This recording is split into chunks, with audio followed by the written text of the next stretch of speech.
ভাইয়া octane booster তো অনেকগুলো আছে, এগুলো কোন কোন কেন ইউজ করা ভালো, এটা একটু আপনি যদি প্রত্যেকটা প্রোডাক্টের রিভিউ দিতেন আমাদের জন্য ভালো হতো। আসসালামু আলাইকুম। সিটি মোটর পেজ থেকে আমি আকিব। আপনারা সবাই হয়তো চিনেন, অন পেজে কখনো কথা বলা হয়নি, আজকে ছোট করে একটা ভিডিও করতে যাচ্ছি। আপনারা সবাই ইঞ্জিন অয়েল যেমন খুব গুরুত্বপূর্ণ, ঠিক তেলের সাথে অকটেন বুস্টার ইউজ করাটা অনেক গুরুত্বপূর্ণ। মাঝে মধ্যে তেলজনিত সমস্যার কারণে মূলত অকটেন বুস্টার ইউজ করতে হয়। আপনারা আমাদের কাছে সব ধরনের অকটেন বুস্টারই পাচ্ছেন। আমাদের কাছে ব্র্যান্ড, নন ব্র্যান্ড, ইম্পোর্ট এবং বাংলাদেশে যেগুলো ম্যানুফ্যাকচার হয় এই ধরনের সব ধরনের অকটেন বুস্টারই আছে। আমাদের অকটেন বুস্টার 50 টাকা থেকে স্টার্ট। 50 টাকার ভেতরে আমাদের অনেকগুলো ব্র্যান্ডেরই রয়েছে।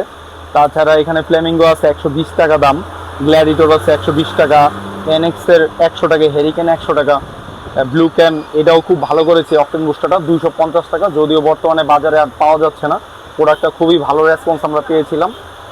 আর এখানে সবচেয়ে ভালো লিথিউম অকটেন বুস্টারটা 850 টাকা, এটা আপনারা 4বার ইউজ করতে পারবেন। মাপ দেওয়ার জন্য একটা ব্যবস্থা রাখছে, যদি সম্ভব হয় এটা অবশ্যই ইউজ করবেন, এটা খুবই ভালো।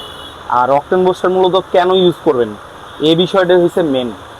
কেন ইউজ করবেন, আমাদের বাংলাদেশের তেলের যে মান, ওই তেলের মানটা আসলে খুব একটা ভালো নয়। একটা মোটরসাইকেল চালাতে হলে আমার জানা মতে 93 বা 95 একটা পয়েন্ট থাকা উচিত, যে অকটেনের মধ্যে এই পয়েন্টটা থাকলে গাড়ির জন্য পজিটিভ দিক। বাট আমাদের অকটেনের মান হচ্ছে 85, 88 বা 87, 90 সর্বোচ্চ।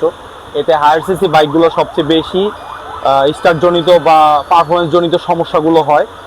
যদি এই ধরনের পারফরমেন্সের সমস্যা মনে হয়, তেলজনিত সমস্যা মনে হয়, তাহলে আপনারা ভালো মানের একটা অকটেন বুস্টার ইউজ করবেন।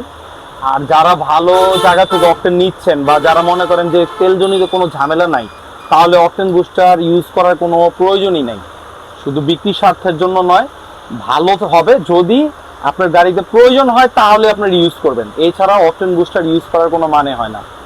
তাছাড়া আপনার অনেকে বলে যে অকটেন বুস্টার ইউজ করলে মাইলেজ বৃদ্ধি পায়, এটা একটা ভুল ধারণা অবশ্যই। কারণ মাইলেজ বৃদ্ধি করা অকটেন বুস্টারের কাজ নয়। গাড়ির যেটা সঠিক মাইলেজ পাওয়ার কথা, যেমন FZ-S বা R15, এগুলো এফআই গাড়িতে এইভাবে আপনার লং লং রাইডে যখন আপনি যাবেন, এগুলো 45 থেকে 50, 55 পর্যন্ত মাইলেজ অটোমেটিক্যালি দেওয়ার কথা। আপনার মাইলেজ যখন ড্রপ করবে তখন আপনি অকটেন বুস্টারটি ইউজ করলে আপনার যেটা যথাযথ মাইলেজ পাওয়ার কথা, সেই মাইলেজটাই তখন আপনি হয়তো পেয়ে যাবেন। এক্ষেত্রে আপনার অকটেন বুস্টারটা ওই মাইলেজটা মানে ঠিক করার জন্য আপনি আপনাকে সাপোর্ট দিতেছে। এই কারণে আপনি অকটেন বুস্টার ইউজ করতে পারেন। বাট কেউ যদি মনে করেন যে অকটেন বুস্টার ইউজ করলে মাইলেজ বাড়বে, তাহলে একটা ভুল ধারণা। তো সংক্ষিপ্ত করলাম ভিডিওটা, তারপরও অনেক বড় হয়ে গেছে, আর কথা বলতে চাচ্ছি না। নেক্সটে কোনো ভিডিও নিয়ে